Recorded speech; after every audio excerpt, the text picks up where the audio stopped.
Hiya, welcome back to the Law Careers Net channel. It's your girl Simranjeet Kaur Mann here, and today I'm going to be answering frequently asked questions about networking. For those of you who don't know about me, I'm a second seat trainee solicitor for a UK top 20 law firm, and I make videos helping aspiring solicitors get their trading contracts, as well as vlogging my journey to becoming a qualified solicitor and beyond. Now, as mentioned at the start, there are a lot of questions around networking, and today I'm going to be answering them. So firstly, what is networking? So I would define networking as an event or a situation where you are meeting someone new from the same profession or another profession, and you are engaging in a professional, insightful conversation where you both learn from each other. It's a two-way process. Why is networking important? Networking is important because for me personally, it can create opportunities that you didn't even know was there. For example, say if you're looking for a paralegal role and you attend a networking event, you may get along well with someone who is the HR or grad recruitment of a particular firm, and then you are then able to maintain that contact should you need them in the future if you wanted to apply to that firm for a paralegal role. So having practice with attending networking events is really important. In the future, networking events are used when you're a qualified solicitor to try and gain more clients, to try and retain clients, to try and make buddies with other firms, so then you could maybe get hired by that firm in the future. So it could open a lot of opportunities for you career-wise as well. So let's say you're ready to attend networking events. How do you find events to attend? So I personally, since COVID-19 has opened back up, I follow particular Instagram pages or LinkedIn pages that are known for hosting networking events. So two pages that I really recommend are the London Young Lawyers Network and the London Young Professionals Network. So those are the two events that I've attended recently that have been hosted by both of these organisations. If you follow organisations like Law Careers Net, for example, they may be holding things like virtual law fairs. So these are forms of networking events that you can attend as well. On LinkedIn, if you are scrolling through a LinkedIn feed, you may find individuals that are posting about networking events that they have attended in the past or ones that they are excited to attend in the future. So then you are able to then sign up to those same ones if you're interested. The next question that is frequently asked is how to start a conversation. Now, I understand that when you're attending network events, starting conversations can be really daunting and intimidating. So what I would say in terms of that is come prepared with a few pre-made questions. So how was your journey here? What's your background?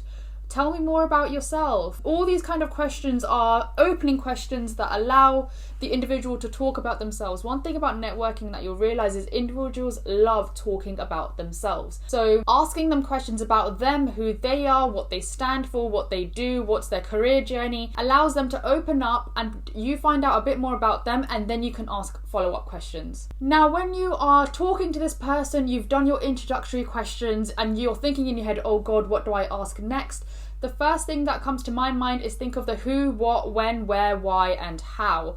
Usually the how is quite important for me. So say if someone is talking about a personal journey that they had, I can ask them something like, how did you feel in that situation? How did you overcome that? What did you find challenging about the situation? When looking back, what's the positives? So can you note from the questions that I've asked, they are always starting with who, what, when, where, why, or how.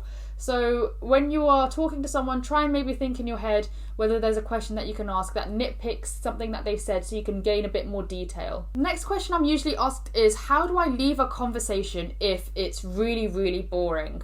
Now, we've all been there talking to someone and you can just see your eyes start to move somewhere else. You're just focusing on something else in the room because the person that's speaking is so boring. You might be doing that right now when you're watching this YouTube video. I'm not going to lie to you. I don't blame you.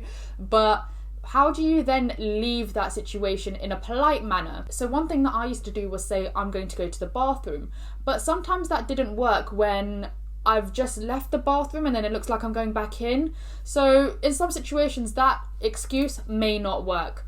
Another one that I've been using quite recently is when I feel like the conversation has come to a really natural end, I'm going to say, oh, thank you so much for your time. I'm just going to mingle a little bit around now and I'll probably catch you at some point later in the evening. So that's what I've been saying usually. However, if there is no natural end to the conversation, this person is going on and on, you just really have no interest in it, one thing that you can say is, thank you so much for your time. I don't want to monopolize your time any further. So that's one thing that you can also do if the situation is just not ending for you and you really need a get out of jail card. Now, you've gone to the networking event, you've talked to a few individuals, and you are ready to maintain contact with an individual after the event.